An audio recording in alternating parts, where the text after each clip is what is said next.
Butter দেয় নাকি?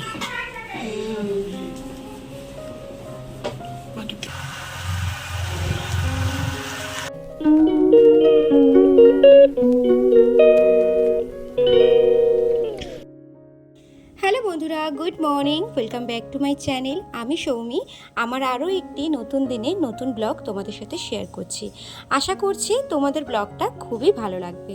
আজকে হচ্ছে মঙ্গলবার, আর আমি মঙ্গলবারের ব্লগটা শেয়ার করছি, যেহেতু কালকে শেয়ার করতে পারিনি, তো আজকে শেয়ার করছি। আজকে তোমাদের দাদাভাইয়ের ছুটি আছে, মানে আমার হাজব্যান্ডের ছুটি। তো সেক্ষেত্রে ছুটির দিনে একটু বেশি কাজ পড়ে যায়। লোকে ভাবে ছুটির দিনে একটু রেস্ট করব, কিন্তু না, উল্টো আরও অনেক কাজ বেড়ে যায়। তো আজকে তোমাদের দাদাভাই অনেকদিন ধরে বলছিল একটু স্যান্ডউইচ বানাতে, তো ভাবলাম আজকেই বানিয়ে দিই, যেহেতু ছুটি আছে। তো ওরই সব প্রিপারেশান নিচ্ছি। আর এই স্যান্ডউইচ মেকারটার মধ্যে না করলে খুব সুন্দর স্যান্ডউইচটা ওঠে, আর আমরা বাইরের থেকে ঘরের খাবারের বেশি পছন্দ করি। আর তোমাদের দাদাভাইও, মানে ও আমার হাতে বেশি পছন্দ করে, স্যান্ডউইচ বলো, যে কোনো খাবার বলো, ও বাড়ির খাবারে বেশি পছন্দ করে। এদিকে দেখো ভাতটা বসিয়ে দিয়েছি, আর এদিকে স্যান্ডউইচটাও করে নিচ্ছি। আজকে বৌদিভাই বাড়ি চলে যাবে, যেহেতু রাখি পূর্ণিমার দিনকে এসেছিল, তো বললো আজকে দুপুরবেলা খেয়ে দিয়ে বেরিয়ে যাবে। আর আমরাও আজকে বেরাবো একটুখানি রিহুর কিছু কেনাকাটি করতে। বলতে বলতে দেখো ঝমঝমিয়ে বৃষ্টি আসলো। প্রায় 2-3 ঘন্টা ধরে বৃষ্টি হয়েছে।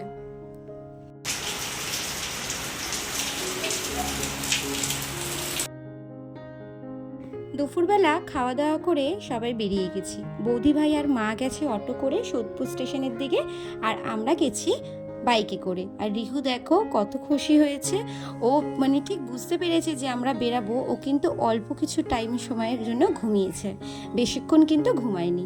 যাই হোক, এখন বেরিয়ে গেলাম। এখন বৃষ্টিটা কমেছে, এখন বাজে প্রায় ওই 4:30-5টা নাগাদ। তো রিহুর কিছু কেনাকাটিটা এগিয়ে রাখলাম, এতে করে না বাচ্চাদের জিনিস যখন কিনতে যাব খুব অসুবিধা হয়ে যায়। আর চলে আসলাম আমরা শ্রীনিকেতন। এখানে এসেই বাবুরটে কেনাকাটি করব। বাচ্চাদের কালেকশনগুলো খুবই সুন্দর সুন্দর এসছে। তো চলো তোমাদের মলটা পুরো ঘুরে দেখাই।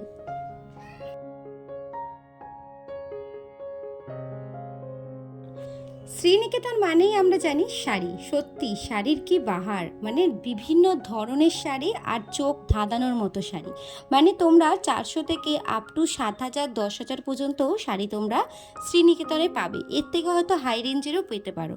বাট আমার এই শাড়িটা ভীষণ পছন্দ হয়েছিল, বাটিক প্রিন্টের ওপর, লেলিনের ওপর। ভীষণ সুন্দর একটা কোয়ালিটি। আর এইসব শাড়ি তুমি যত ধোবে তত কিন্তু ভালো হবে। চলে এলাম বাচ্চাদের কিছু কালেকশানে। বাচ্চাদের কালেকশান কিন্তু খুব ভালো ভালো এসছে। তো আমি একটু অন্য টাইপের ড্রেস নিলাম, তোমাদের পরে সেই ড্রেসগুলো দেখাবো। তো চলো আজকের মতো ভিডিওটি ভালো লাগলে অবশ্যই লাইক করো। আবার দেখা হবে কালকে কোনো নতুন ব্লগের সাথে। সবাই ভালো থেকো, সুস্থ থেকো, টাটা।